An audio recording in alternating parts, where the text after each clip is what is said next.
la rabisso toujours la Renaissance. Ouais. La Renaissance TV. Ah oui. Pas dire on m'a vu du Shadrach qui respect na yonga mo saka na le kaka. Boyo le kaka Ouais. La Renaissance TV. Ah oui. Pas dire on m'a vu du Shadrach qui respect la rabisso toujours la Renaissance. Meilleur vœu à vous, meilleur vœu à tous les téléspectateurs.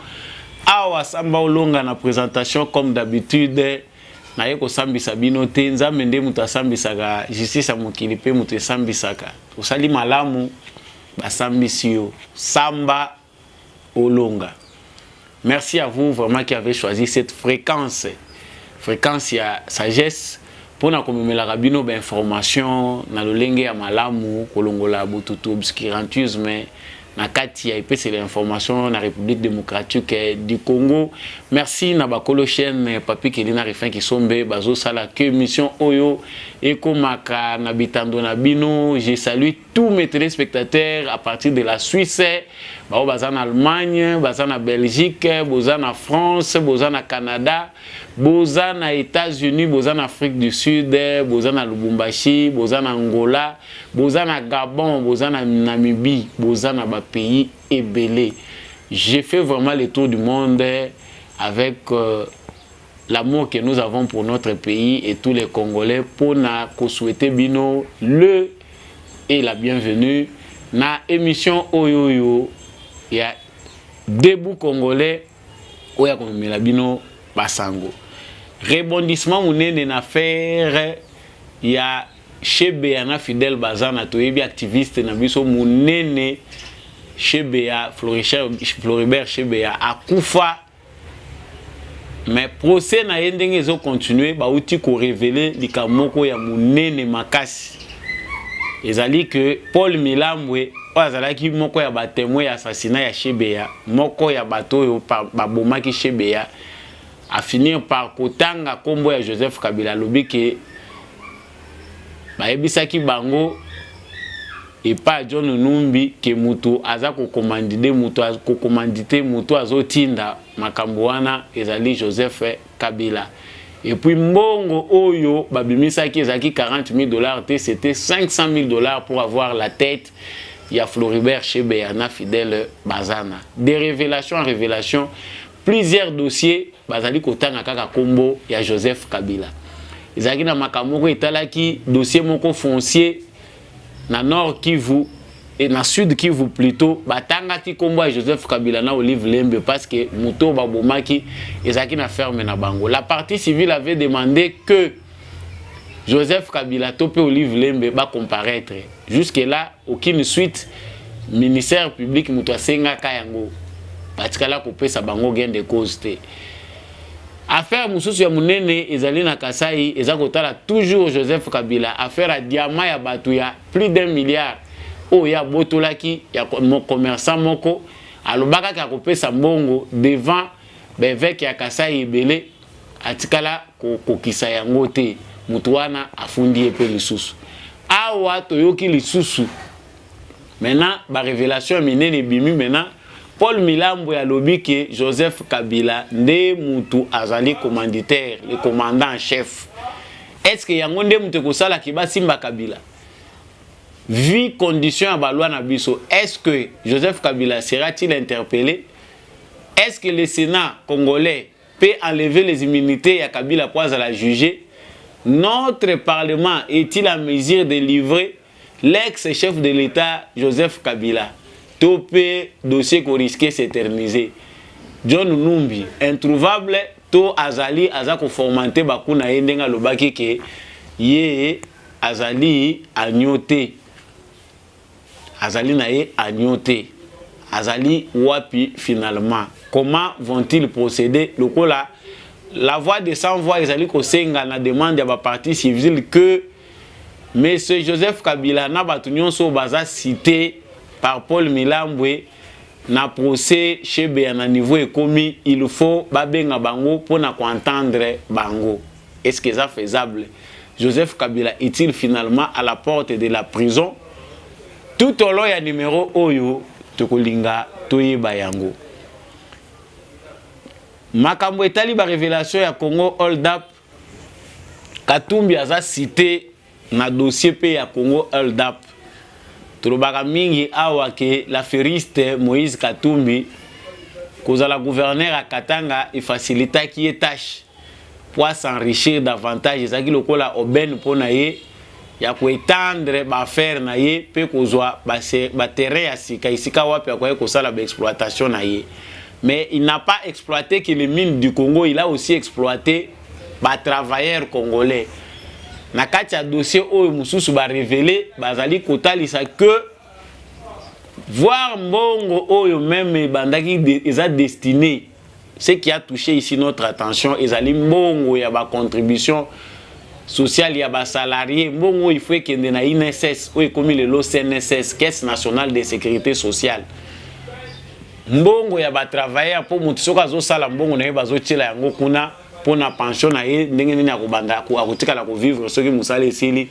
Katumbi a détourné cet argent là. Ezali moko ya belema, c'est une petite goutte d'eau, mais ezali déjà début ya ba révélation parce que mususu ekoya lisusu. Il y a comment Katumbi aussi a participé na système criminel ya Joseph Kabila. Oyo est surexploité ba Congolais pour ba Congolais ba comme na situation baza lelo. Loin d'être un sauveur na Katanga, Moïse Katumbi fait partie aussi des criminels d'État, au moins sur le plan financier. Sur le plan Yabatouya Boma, ça on va chercher des détails, mais tu sais qu'il y a plusieurs personnes où va perdre bien à Bango, toujours l'affaire Itali Moïse Katumbi. Mais ici, ce qui nous concerne, les Ali Makambouya, ma contribution à Batou, ma travailleur. Jusque-là, démenti mon côté, n'a ne salami ni naïe, ni na parti politique naïe. Encore une fois de plus, Boza les bienvenus na émission Oyo ya Tindika Tindika télévision présentée na mwana mboka molobeli na bino Samba Olonga. Affaire ya Chebeya Floribert Chebeya, paix à son âme. Ouazalaki illustre défenseur des droits humains à Koufa assassiné par le régime de Joseph Kabila. Mais justice, le les a besoin de preuves, justice, le les a besoin d'éléments. Parce que tous les Congolais savent que Moutou Aboma, Floribert Chebeya, Fidel Bazana, Ezali, monsieur Joseph Kabila, ex-président de la République. Ça, c'est du moins ce que connaissent la majorité des Congolais. Mais la justice, pour un niveau, il y a déterminer les faits. Pour na kolande la mutu na mutu, il faut avoir des éléments et preuves, des témoins, qui peut permettre que tu incriminé, tu as arrivé, il y a ça monsieur Joseph Kabila na niveau de justice. Jusqu'à ce niveau de procès, babandaki na nous kolande la bato oyo bazalaki soupçonné être sur le lieu na bato bazalaki na ba témoin là où le coup a été formanté. Mais na évolution à procès ndenge ezokende Paul Milambo o azali pe témoin principal auti kozonga kouta na exil esika wapi azalaki parce que depuis l'exil où il était assez alobaki pe atangi na ba médias ebele internationaux que Joseph Kabila est le seul commanditaire numéro 1, le principal commanditaire, il y a meurtre, il y a Floribert Chebeya, na Fidel Bazana. Mais parce que la justice enfin est statuée pour baya kota la likambouana, le kola kuna bombamaki comme exilé politique, on l'a fait venir à zonga na mboka na yaya kosambela awa olia samba na justice étrangère. Ndeko ya na ye awa ba témoignage na ye eza fracassant kolakisa ndenge nini Floribert Chebeya baku basalaki yango ndenge nini koma mbongo etambolaki bapesaki bango bambongo bango nyonso ba faire participer bango na ndenge babandaki koluka ke bakimisa bango pour affaire wana etika ba trace te. Mais ce qui attire notre attention ici ezali kombo ya Kabila Joseph batangi pour la première fois maintenant ezali pas Paul Milambo. alobi que Joseph Kabila bayebisaki ye pe bayebisaki na ba chef na ye na mususu oyo azalaki chef na ye que Joseph Kabila nde mutazo commandité mission wana il faut ba exécuter Chebeya na ndenge bake ko enterrer na lupango esika wapi bakenda ko enterrer. Mais l'angle dans lequel nous orientons notre analyse psycho ezali ya koyeba lokola batangi komba Joseph Kabila, est-ce que ça possibilité facile na kokende mbala moko kotanga ko arrêter Joseph Kabila? Tant qu'il y a plusieurs dossiers sur lesquels le nom de Joseph Kabila a été cité. Oh, Joseph Kabila Atikalina nous kozala interpellé. Est-ce que justice congolaise lelo est en mesure ya ko répondre ya ko bengisa monsieur Joseph Kabila cour constitutionnelle ba ko lo balisusu te ke bazana incompétence. Donc en ce que on sache sur le plan du droit Joseph Kabila a kozala poursuivi te pour na ba fait o ezalaki commis na exercice ya mandat na ye. Sauf pour na makambo eza privé, c'est-à-dire ceux qui appellent ça qui ordre ya ko bomisa Chebeya wana eza relevé te na ba fonction na ye en tant que président de la République wana commis crime. Et pour cela, il faut assembler la yang. Mais procédure ezali nini parce qu'aujourd'hui Joseph Kabila zali sénateur à vie. Messieurs les sénateurs à vie, bango déjà ba fabriquer ki ba loi na bango. Ba loi oyo bango déjà ba salaki et bandé ko permettre na bango que balandela te président de la République Joseph Kabila a verrouillé le système judiciaire congolais de manière à ce qu'il va s'approprier en Goba comme intouchable. Ils ont fait du n'importe quoi pour compliquer le système judiciaire qui est balandela bangote. Mais dans le stade autocomi, ce que Joseph Kabila a cité, logiquement, le Sénat doit enlever ses immunités le Basaliango na matata pour la poursuivre la justice. Est-ce que le Sénat congolais est-il prêt à concéder M. Joseph Kabila la immunité na ye? Pourquoi la justice congolaise traîne? Parce que le dossier à Kabila bazotanga ngo kaka na uti koloba awa na sommaire que na makambo ya diamant ya homme d'affaires wana batangaki Joseph Kabila. Na makambo affaire moko foncier ya muto babomaki et pas basoda sous ordre ya Kabila ye moko na kati ya concession na ye Joseph Kabila. C'est toujours Joseph Kabila qu'on veut interpeller. Mais Atikali nous répondre à ici comme côté. Ici pour mettre maboko na Joseph Kabila, il faut que le Sénat, il faut que le Parlement congolais ait conscience. Mais côté à la forme au Parlement congolais, bazomemela makambu, l'enterre au bazanango.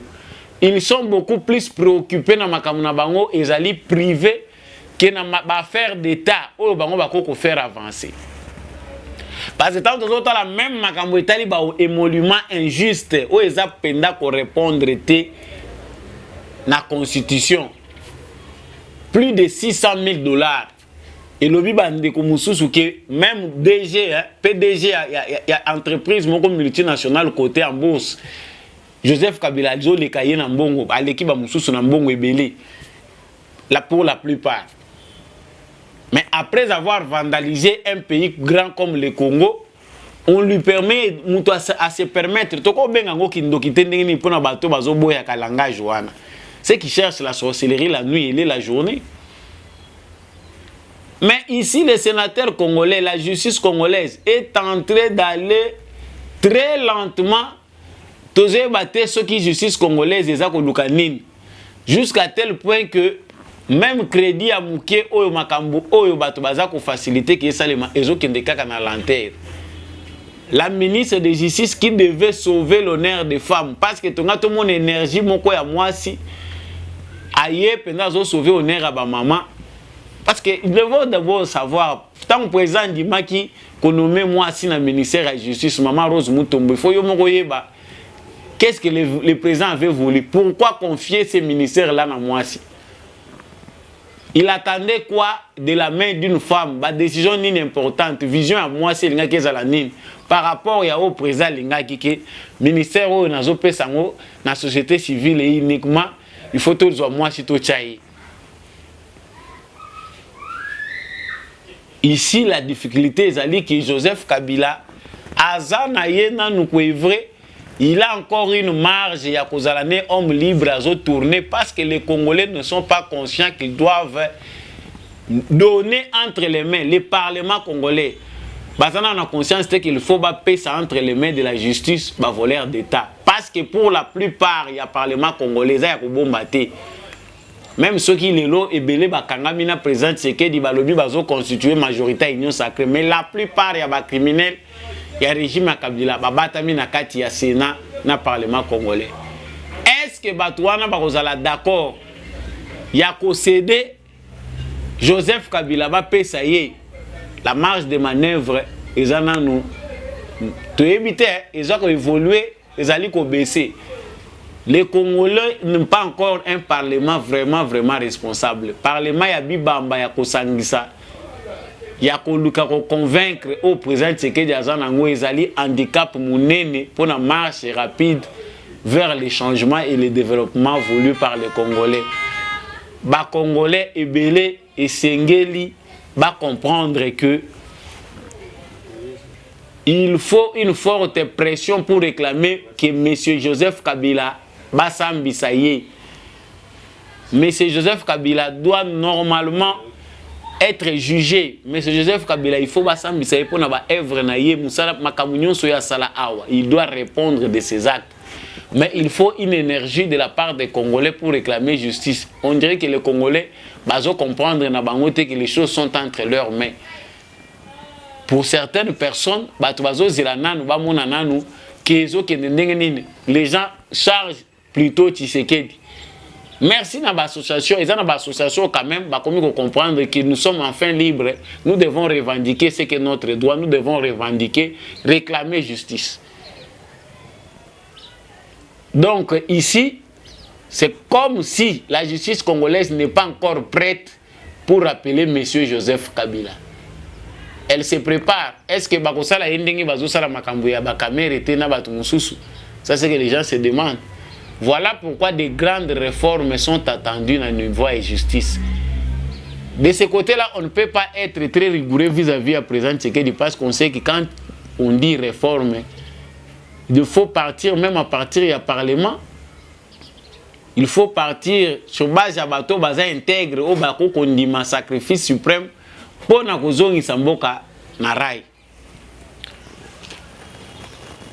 Dossier ya hold up et memi lisu makambo asika.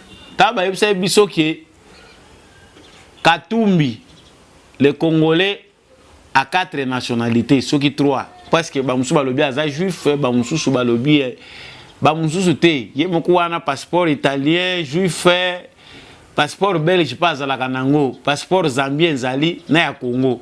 Mususu peut-être ba bombeli biso plusieurs passeports. Bon, c'est un candidat peut-être qui n'est pas encore déclaré président de la République, mais on sait que ils ont ba motivation na ye. Congo DAP, tout ça là ba numéro belé to loba. Biso muto lobité ba enquêteur, ya ba journalistes internationaux, ba bimisi lisusu gestion, bandi kokota na makambo etali gestion, ya ba minerai ya Katanga par rapport à gestion, ya ancien gouverneur ya Katanga pe ils ont impliqué na makambo Congo DAP. Ce qui est grave, où il a attiré attention là, c'est que ici on ne parle pas seulement makambo minerai. Ezaka makambo minerai te. Ah bazoloba makambo sikoyo ya ke mutu azozwane ya minerai, ape na ba entreprise na ye minière. Azape incline na makambo ba football. Mais azo se permettre ba contribution sociale ya batu, ba contribution ya batu ya musala, ou ekosala ki batu wana ba vivre, ceux qui ba komi na temps ya retraite. Mbongo wana ya bloqué à azo canaliser au côté mususu. Voilà des gens qui se font passer pour des gens de bonne foi. Oyo bazolia lokola bampuku bazoyiba bazofula. Ça dit bateau bazo bima lokola ba sauveur na Congo, ce sont des gens qui bazo boma ba congolais. Quand quelqu'un comme ça vous amène $300,000, Après avoir détruit, après avoir pris des millions d'une manière systématique, il vient vous voiler pour appeler Sabino 300 000 na 200 000 ya cadeau, na 20 000 na 30 000 bazoka bola na ba équipe ya football. Congolais comprendre, les Congolais ont conscience, nous devons comprendre que l'avenir de notre pays est entre nos mains. L'acteur politique congolais il faut y malam.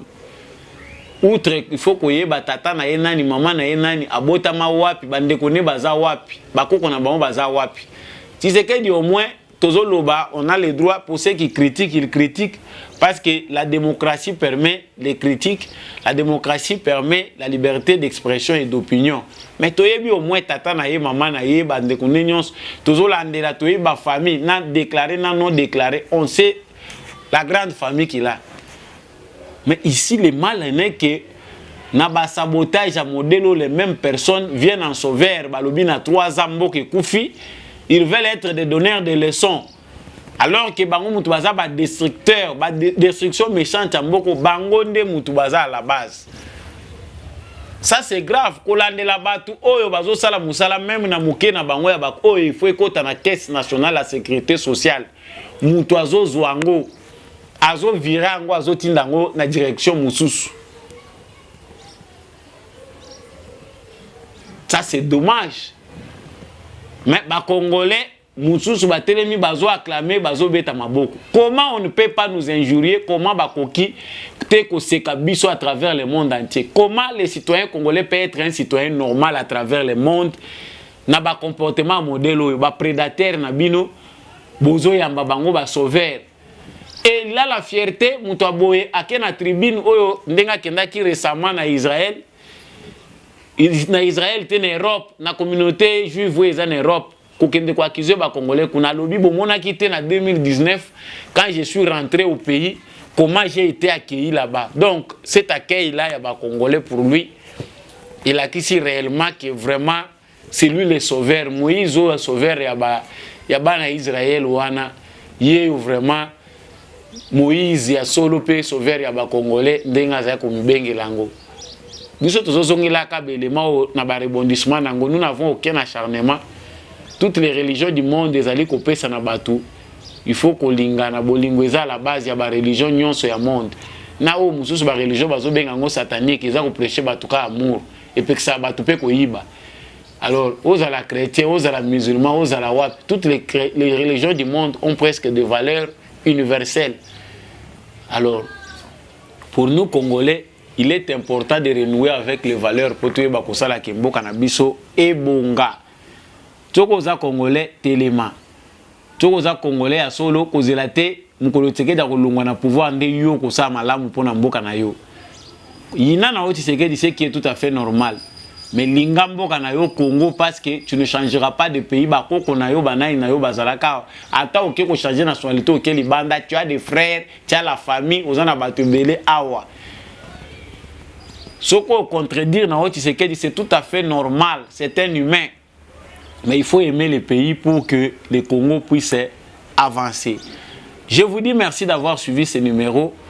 Merci à vous de contribuer pour que l'émission Debout Congolais puisse vous apporter davantage.